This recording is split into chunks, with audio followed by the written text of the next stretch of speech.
just another quick slide looking at the numbers and the increased odds ratios for various difficulties.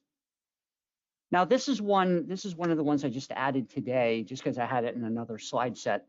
ADHD and estimated life expectancy. This comes from Russ Barkley and Mary Ellen Fisher from their Milwaukee study, which tracked 7 and 8-year-olds in Milwaukee until they were 27 years old. And at 27, the outcome measures at that age got entered into an algorithm used by insurance companies to look at risk, and in this case for estimated life expectancy, and found that persistent childhood ADHD, as you can see here, reduced the expected life expectancy by 9.5 healthy years compared with controls, and 8.4 years total. And with adult ADHD, reduced expected life expectancy of a couple, just a smattering of things heard over the years, but not fulfilling potential. And usually what they mean is, because is potential a thing? And if we don't fulfill it, was it actually our potential? But it's usually, I want to be more consistent in doing the things that I know I can do, or maybe I'm even pretty good at, but that are difficult, and maybe not the task is necessarily difficult, but it's hard to get engaged with it.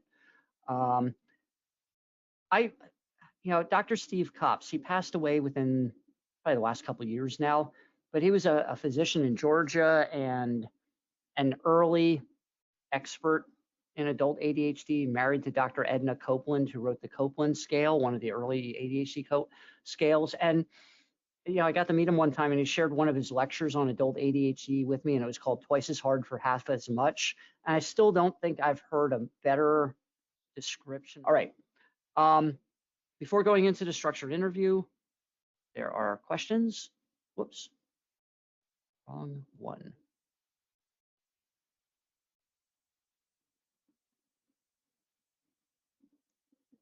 Any connection with thyroid issues with ADHD?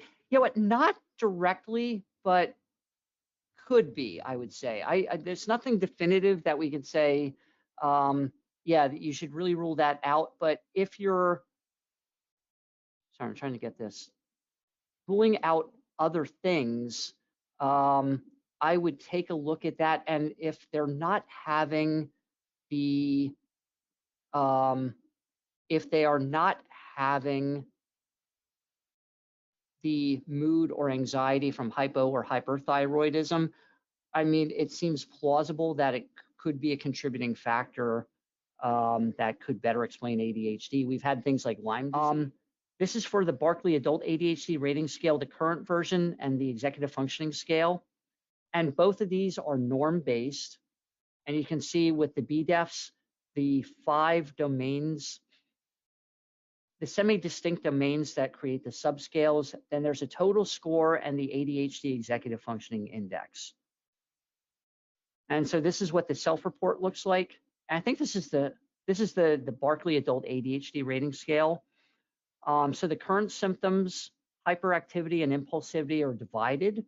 And then this is the sluggish cognitive tempo. And then you can get the scores for each of the subscales, and then the combined hyperactive impulsive, both symptom endorsement as well as the total score, norms for both. And then this is the Executive Functioning Scale. This is the short version, just to take up fewer slides.